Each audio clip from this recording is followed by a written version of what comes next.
let's discuss how you find those team members. So when you're looking for experts, the first thing to do is explore the networks you already have, because they have networks. So other real estate investors you know, groups like Invest with Passion, they collect these professionals and they've already pre-screened them, they've worked with them, they know their experience, and so it takes a lot of the legwork and the due diligence away from you, although you still want to do your own due diligence because they've already collected these names. So that's a good thing to tap into. Always look for the networks you already have in existence. And then once you've identified that group of people that you're considering hiring on your team, look at their professional certifications, make sure they're licensed, and then also any additional certifications they have. So for instance, in my industry, the bare minimum is state licensure, and that means that you're allowed to do a mortgage loan. But that doesn't mean that you're great at it. It doesn't mean that you specifically understand cash flow or equity or real estate investors' needs. So there's lots of additional certifications that people have created to elevate the standards and to speak to different audiences. The certification that I think works best for real estate investors is called CMPS. It stands for Certified Mortgage Planning Specialist.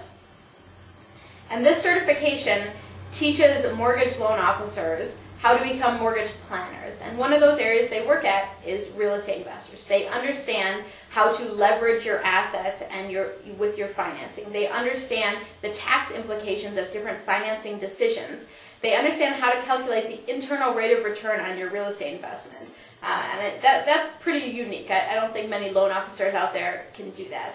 So look for whatever expert you're looking for. What is the certification in their industry that says that they have higher standards, that they know your needs and are able to take care of them.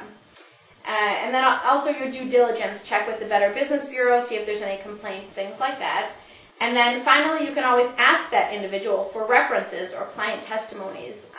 If someone is a good professional, they're good at what they do, and they treat their clients fairly, there's no reason they shouldn't be comfortable with their former clients speaking to prospective clients about their services.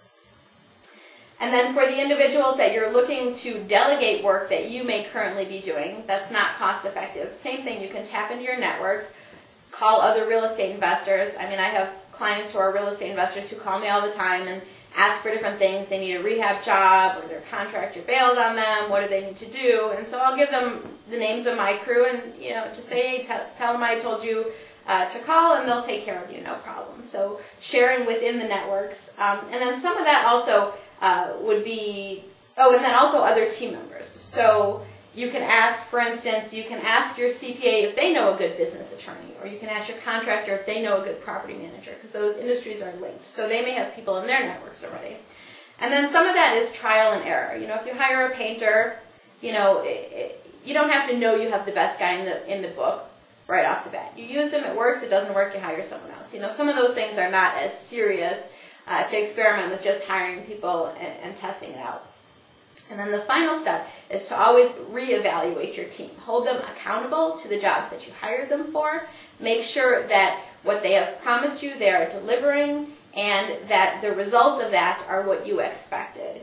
And then as you grow in your business, make sure if you have any changing needs, you continue to reevaluate that. So if you jump from residential real estate to commercial real estate, make sure your team knows how to handle that. If the real estate attorney you've been working with only deals with residential, maybe time to move on to the next real estate attorney. Not because they did a bad job for you, but because you have changing needs. So you need to always stay on top of that, especially as you develop, because there's a lot more opportunities here. Most people start in residential, some people move up to commercial, people get into limited partnerships and mixed business entities, and some of that gets very complicated. So you always want to make sure that an expert for that scenario means that they have experience with that specific case. Not just that they're an expert in their industry, but with the specific needs you have for that property or that deal, however that's getting structured.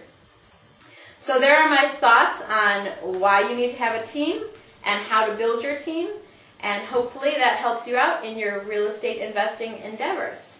Thank you for your time.